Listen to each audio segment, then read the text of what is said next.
Mga kapuso, mahigit 10 lugar po sa bansa ang isinailalim sa Tropical Cyclone Warning Signal number 3. Base sa bagong buletin ng Pag-asa nito alas 10 ng umaga, signal number 3 dyan sa mga probinsya ng Isabela, Cagayan, kasama ang Babuyan Group of Islands, Apayao, Abra, Kalinga, Mountain Province, Ifugao, Nueva Vizcaya, Quirino, Northern Aurora. Masungit ang panahon mga kapuso ang maranasan sa mga nasabing lugar. Ibig sabihin po yung hangin posibleng umabot ng hanggang 170 kilometers per hour.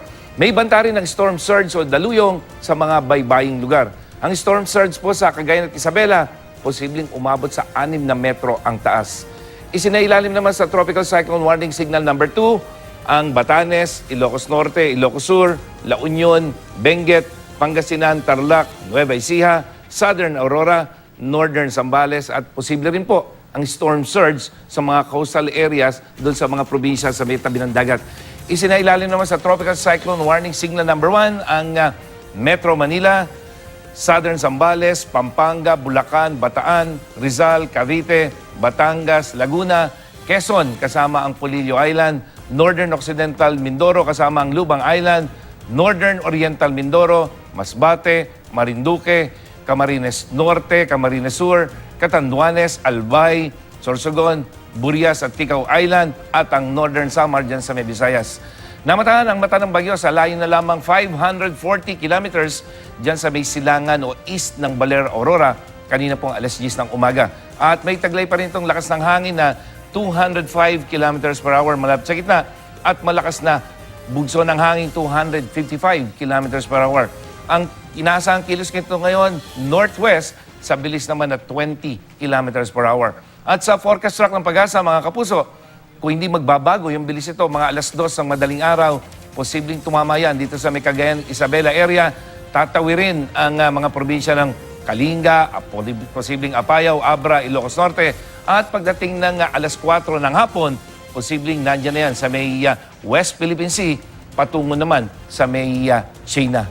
Sa wind forecast ng Metra Weather, mga kapuso, makikita yung pagtama ng mata ng bagyo dito sa may Northern Luzon. Pero yung hanging habagat, palalakasin ito na siya namang magpapaulan, lalong-lalo na sa may Palawan, Mindoro, maging dito sa may Western Visayas at dyan sa may Zamboanga Peninsula. At bukod sa mga lugar na may warning signal, pinasusungit din ng bagyong Ompong ang mga dagat. Sakop naman, ito yung mga may signal mga kapuso, yung mga sakop ng Samar, Leyte, Southern Leyte, dyan sa may Surigao, Dinagat at Siargao Island at ang Davao Oriental. Pinaiiwas muna po maglayag yung mga maliliit na sasakyang pandagat. Sa wave height forecast naman ng Metra Weather, makikita ang matalakang alon na posibleng umabot ng 10 meters. Ito po ay taas ng alon na mga kapuso, hindi storm surge. Alon dito sa may baybayin ng Cagayan, maging dito sa may Batanes, Babuyan Group of Islands, lalong-lalo na habang papalapit itong mata ng bagyo sa may Cagayan Valley. At sa rainfall forecast ng Metra Weather, ngayong araw na ito, malalakas sa pag-ulan na ang inaasahan ngayong hapon, Northern at Central Luzon, lalo na dyan sa may Cagayan Valley, maging dito sa Bicol Region, mga kapuso, sakop pa rin yan ng sirkulasyon ng bagyo, may mga pagulan ka. Dito sa Palawan, Western Visayas at Mindanao, yung hanging habagat na hinahatak ng bagyo ang magpapaulan ngayong hapon hanggang mamayang gabi. Bukas, Sabado, na kung saan tatama yung sentro ng bagyo, malalakas, matitinding pagulan, yung mga kulay purple na yan, mga kapuso, matitinding ulan yan, natatama o mararanasan sa Northern at Central Luzon. Kasama na rin ang Metro Manila, Calabarzon, Mimaropa, Western Visayas. Sa Bicol Region, mga kapuso, unti-unti ay hihina yung mga pagulan. At sa linggo, yung sentro ng bagyo ay nakalayo na dito sa atin, patungo na ng China, pero yung mga pagulan hindi pa rin mababawasan sa may Bataan, Zambales, maging dyan sa may Calabarzon, Mimaropa. Pero yung Northern Luzon, mga kapuso, araw ng linggo, asahan na yung unti-unting pagbuti ng panahon. May mga pagulan, pero hindi na po kasing lakas nung maranasan nila ngayong araw na ito at bukas. At dito sa Metro Manila, mataas ang tsansa ng ulan, maulan ngayong weekend. At mga kapuso, ngayong araw na ito, magiging mahangin hanggang bukas po yan. Kaya maging maingat tayo sa mga pagulan at yung bugso ng hangin.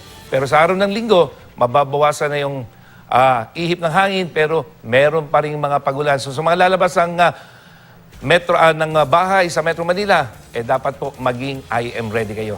Connie? Yes, Mang Tani, isa po sa dapat bantayan ng ating mga kababayan, lalo na sa mga coastal areas, yung storm surge, di ba?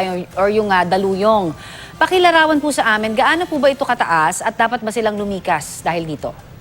Yes, Connie, yung nabanggit natin na dahil sa lakas ng bagyo, ito ay alon nito. Pero yung storm surge, yan yung pagpasok ng tubig dagat sa kalupaan na pwedeng magdulot ng pagbaha. At yan ay nakita na natin, naranasan na ng mga taga-Tacloban na kung saan umabot sa kulang-kulang 10 metro yung lalim ng tubig na pumasok mula sa karagatan. Samantalang dito sa taya ng Pag-asa para sa Cagayan at Isabela coastal areas, posibleng umabot ng hanggang 6 na metro yung taas ng tubig na magpapabaha sa kanila. So magiging mapaminsala ito, Connie, dahil imagine, meron ka ng malakas na ulan, malakas na hangin, sasabayan pa ng pagbaha. Kaya ngayon pa lamang talagang dapat lumikas na yung mga kapuso na natin nasa mga coastal areas. Kahit po ikaw ay nasa matibay na bahay at kahit ikaw ay nasa 2-story o 3-story building na malapit sa coastal area,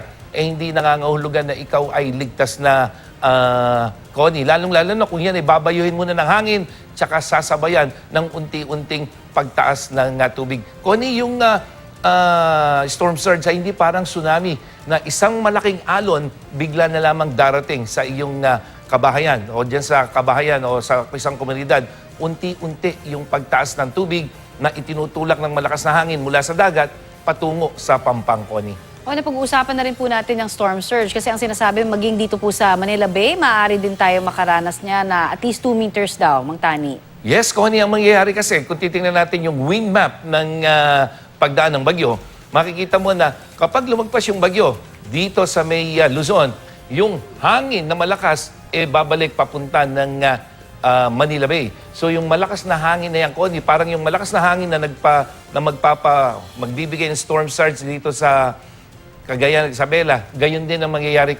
Malakas na hangin yang, Connie, galing sa sirkulasyon ng bagyo, sabayan pa ng malakas na bagat. Kaya yung Manila Bay, pwedeng tumaas, pwedeng magkaroon ng storm surge, at yan ay dahil nga doon sa malakas na hangin. At kung sasabayan pa yan ng high tide, Connie, lalong asahan mo na mas tataas yung storm surge. Okay, thank you, Mang Tani. At yan ang latest mula sa GMA Weather. Ako po si Nathaniel Cruz, magplano para sigurado. I am ready. Serbisyong totoo ng GMA News.